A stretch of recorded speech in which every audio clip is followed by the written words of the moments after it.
Hello, this is the Watchdog, and welcome back to Fun with Watches. If watches weren't fun, you'd only need one. Today we're going to review the Foxbox FB0024 homage to a Seiko Tuna. As you can tell, I haven't released a video in a while. I've been sick, caught the COVID again, so hopefully I'm on the mend and more videos will be coming out soon. Let's start out with the wrist check. I'm wearing a Pagani Design PD 1753 homage to Tissot PRX. And Grogu was also in a PRX mood, so he's wearing my Balgella 22803. Grogu said that Master Skywalker couldn't find his pet porgs. He was looking all over the academy for them. Then he looked at Grogu suspiciously and asked him what he was eating. Grogu sheepishly said, "Porg and beans." Alright, let's take a look at this watch. This watch is made by LIGE, but they gave it the brand name Foxbox. Not sure why. So the box is pretty much identical to a LIGE watch. But you do have a Foxbox warranty card and not LIGE. But here's the watch. The Seiko Tuna is the world's most macho watch, a big, rugged, ugly tool watch built for saturation diving that doesn't need no wimpy helium escape valve. Yeah, Rolex and Omega make watches that will go deeper, but who's going to wear a $15,000 Rolex while welding on offshore oil rigs? So this watch nerd said, "Big, ugly, 1,000-meter saturation diver, sign us up." But even though they are much cheaper than a Rolex or Omega, they are still a bit pricey. So Seiko came out with the Tuna Light, which was still a certified diver, but ditched the whole saturation thing.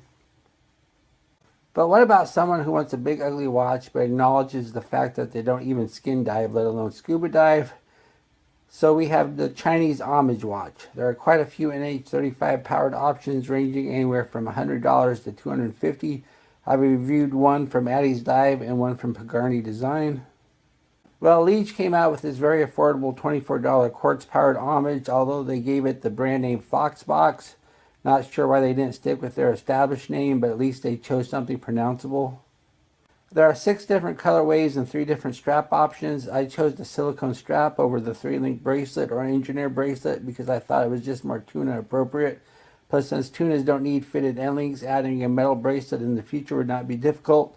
In hindsight, I should have chose a metal bracelet for review purposes, but that ship has sailed. The watch is 47.8 millimeters if you measure at the shroud, and it's 40.6 millimeters if you measure at the bezel. Has a 44.7 millimeter lug-to-lug, so true to a tuna style watch, the lug-to-lug is actually shorter than the case. It's 13.4 millimeters thick, has a 22 millimeter lug width, and weighs 105 grams on the supplied silicone strap. The bezel is a 60-click unidirectional, and the action is really loose, and it's not very good, and there's a ton of back play, so you don't get very much confidence with the clicks here. Then the dial is black. As you can see, there's a slight sunburst effect. And then we have the Foxbox name, but I don't think there's a Foxbox. Oh yeah, there is a Foxbox logo that exists, but it's not on the watch. And then it says quartz water resistant 5 bars. So this is a 50-meter watch, which I guess is better than 30.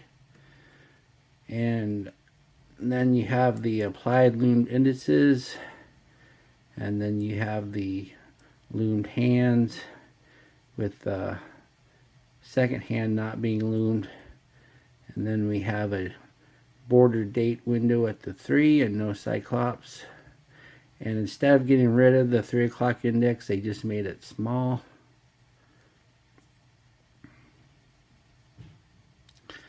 The crown is an unsigned push-pull. No sense of a screw down if you only have 50 meters.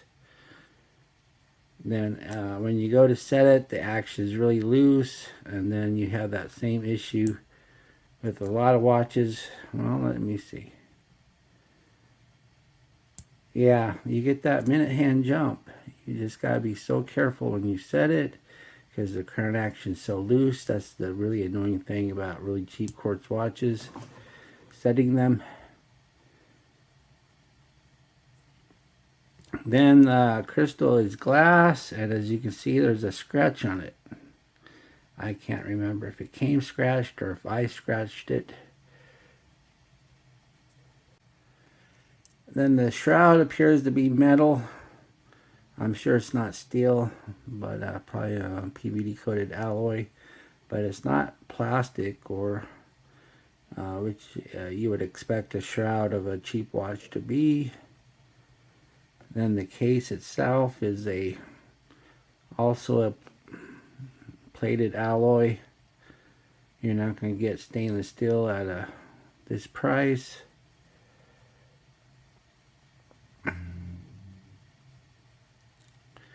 Then the case back, believe it or not, you would think it would be a pressed on for 50 meters, but it's actually a screw down. And to prove it, I unscrewed it. And so that allowed me to get a look at the movement. As you can see, the movement is an SL28. This is your basic cheap quartz movement. I'm not sure who makes them, but I'm sure they're Chinese made. Otherwise, if they were Japanese made, they'd brag about it. Then also, if you look at the case back, you do get the Foxbox logo there. Now it says all stainless steel, and no, there's no way. This has got to be a plated alloy.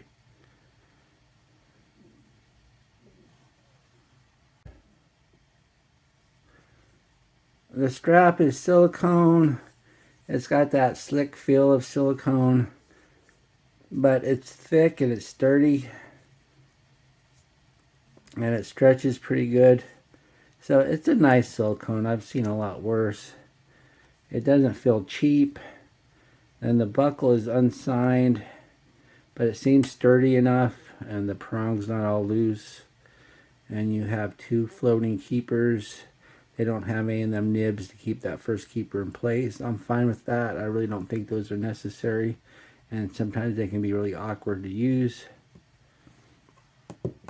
Here's the watch on my 7.5-inch wrist. It looks nice. As you can see, the strap is plenty long. Look at all those notches I have left. But look, too, I only got 3 notches left to use. So if you have a really small wrist, you might not want this watch. Once again, I probably should have got one of the metal bracelets just so I could review the bracelet. I mean, everybody knows what a silicone strap is basically like. But a metal bracelet on an affordable watch can be quite a difference. So I should have got that, but I did not. And I don't like the watch enough to order another one with the metal bracelet.